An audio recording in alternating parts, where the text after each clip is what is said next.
You guys want to see a bad ball joint? Because we got a bad ball joint.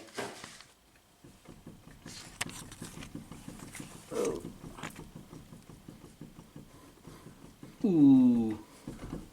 You're a bad ball joint.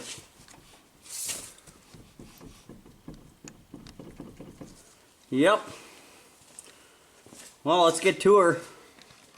Well, fortunately, this is actually an easy style of ball joint to replace. There's 3 bolt holes that, and of course, a spot for a grease nipple. Some styles, if they've been replaced once already, or if there's a certain design, they'll just bolt it in. Sometimes they're riveted in from factory.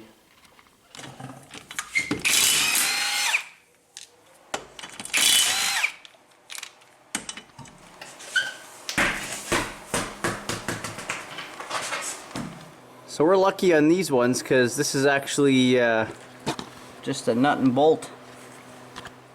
Okay, we got the cotter pin out. Now we're just gonna undo that top nut on the ball joint.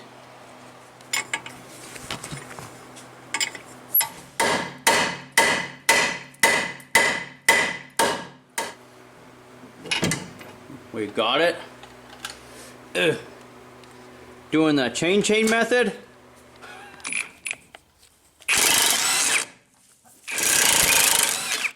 Okay, give her. Perfect.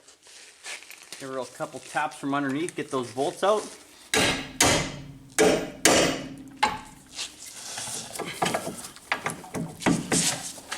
You're caught on this caliper here. Okay, ball joint's out. Just gonna clean up the surfaces and then we're gonna begin reassembly. Don't forget to install your nips!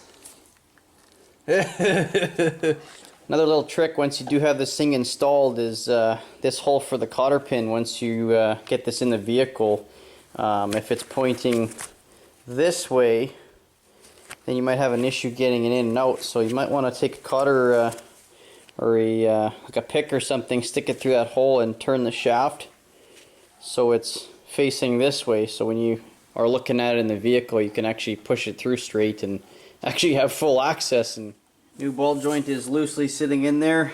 Got the bolts started. We're going to begin tightening now.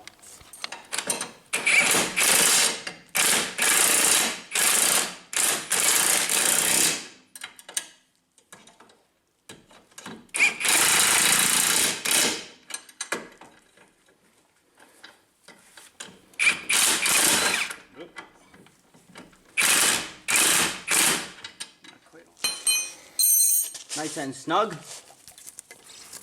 Time to slip that thing in now. There you go. Slip through the hole. Yeah. Time to get this nut. I want to get that grease boot more on the nut, or on the joint. Oh, it'll squeeze on there.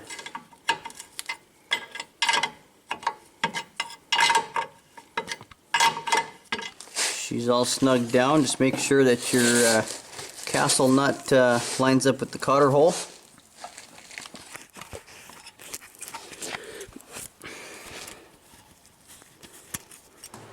Okay, time for the wheel. All done.